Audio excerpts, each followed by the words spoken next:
Usaha jasa, profesi, dan profesionalisme. Yang pertama, konsep diri. Konsep diri merupakan pandangan dan sikap individu terhadap dirinya sendiri yang meliputi dimensi fisik, karakteristik individual, dan motivasi diri. Perilaku kerja dalam usaha jasa, profesi, dan profesionalisme sangat dibutuhkan terkait dengan upaya membangun usaha, baik berupa produk jasa maupun barang secara profesional. Profesional adalah orang yang berprofesi mempraktikkan keahlian tertentu sebagai kegiatan pokok untuk memperoleh nafkah hidup. Perencanaan usaha jasa diawali dengan membangun visi dan menetapkan cita-cita. Program persiapan menuju dunia kerja direncanakan dengan target terukur dalam batas waktu yang jelas. Setelah lulus SMA, kita dapat memilih beberapa pilihan, yaitu pilih bekerja, melanjutkan kuliah, dan juga berwirausaha.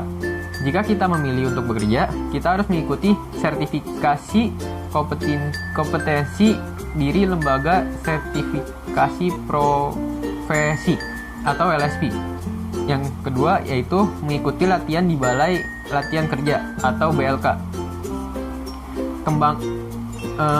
Kelembagaan sertifikasi profesi dibedakan menjadi beberapa bagian yang terdiri LSP pihak 3 didirikan oleh Asosiasi Industri dan Profesi dengan dukungan lembaga pemerintah.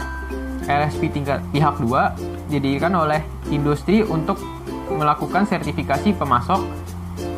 LSP pihak 1 yang didirikan oleh industri atau lembaga pendidikan vokasi.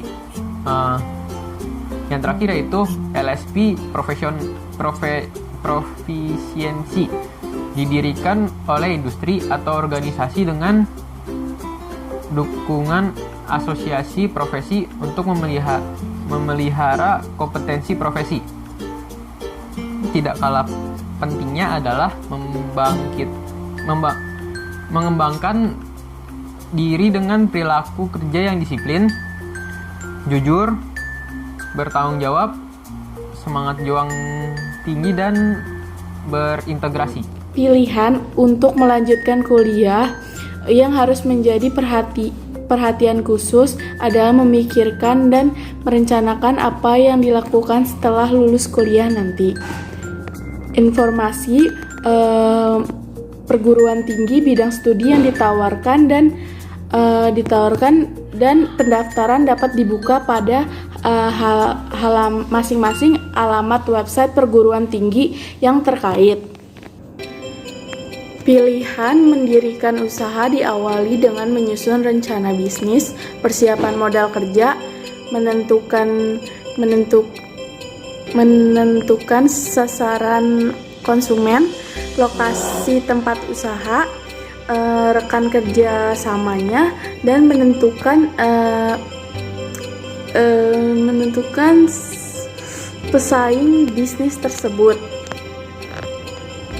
Pemanfaatan sumber daya alam diantaranya meliputi pengelolaan hasil pertanian, perkebunan, perikanan, peternakan, mineral yang diolah menjadi produk dan memiliki nilai tambah itu tersendiri. Ini ada jasa, profesi, dan profesionalisme. Nah, jasa profesi itu adalah dimana menuntut profesionalisme dari seorang profesional yang memiliki bidang tertentu. Nah, lalu dengan adanya profesionalisme ini tentunya pasti ada kaum profesional. Nah, kaum profesional ini adalah orang-orang yang memiliki tolak ukur perilaku yang tinggi dan juga memiliki pola perilaku dalam yaitu melayani masyarakat untuk kepentingan bersama. Nah, itu kaum profesional ini dia memiliki bidang-bidang tertentu atau kehidupan tertentu. Nah, sehingga bisa menciptakan kualitas masyarakat yang semakin membaik untuk masa yang akan datang. Lalu juga adanya kaum profesional, berarti tentunya ada ciri-ciri profesional juga. Yang pertama adalah terus-menerus mengembangkan ilmu dan keahlian. 2. Memiliki keahlian khusus dengan latar belakang pendidikan yang tinggi atau tertentu. Nah, lalu ketiga, mandiri dan independen. Keempat, bekerja itu dianggap sebagai kegiatan utamanya. Nah, kelima, cara kerjanya itu tertib dan bertanggung jawab.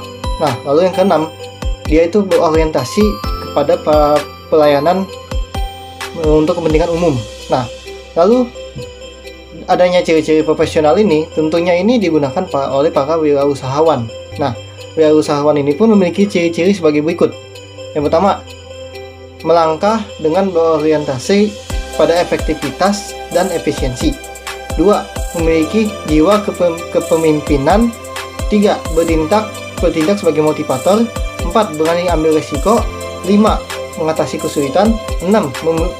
Memiliki daya inovasi, kreasi, dan imajinasi yang tinggi. 7. Tepat dalam menerapkan prinsip ekonomi. 8. Memiliki sistem manajemen yang profesional. 9. Adaptif terhadap perubahan lingkungan. 10. Ada berpikir analisis. 11. Melakukan review untuk pengembangan berkelanjutan. Tingginya peran media elektronik dan kemudahan akses informasi tanpa batas, serta peningkatan ilmu dan teknologi, seiring dengan kemajuan zaman dapat menimbulkan perubahan gaya hidup pada masyarakat. Peka terhadap perubahan yang ada, termasuk jasa pelayanan yang diberikan kepada masyarakat. Kode etik mempunyai pengaruh dalam menegakkan disiplin di kalangan profesi, dan dapat membawa seseorang mengembangkan nilai-nilai baik internal maupun eksternal. Akuntabilitas yang dituntut seorang profesional adalah tanggung jawab dan tanggung jawab atas semua tindakan yang dilakukan, sehingga semua berbasis kompetensi dan didasari oleh evidence base yang diperkuat dengan suatu landasan hukum yang mengatur batas-batas kewenangan profesi. Faktor keberhasilan dan kegagalan usaha dipengaruhi oleh dua faktor. Yang pertama ada faktor teknis dan juga ada faktor non-teknis. Faktor teknis adalah faktor yang dapat dilakukan dengan terus menjaga kualitas dan kuantitas produk. Sedangkan faktor non-teknis adalah faktor yang menentukan keberhasilan atau kegagalan suatu usaha. Di antaranya adalah 1. Ada perencanaan, 2. Menentukan tujuan, 3. Kemampuan beradaptasi dan mengatasi masalah, 4. Inovasi, 5. Pemasaran, dan ke-6 adalah semangat juang yang tinggi.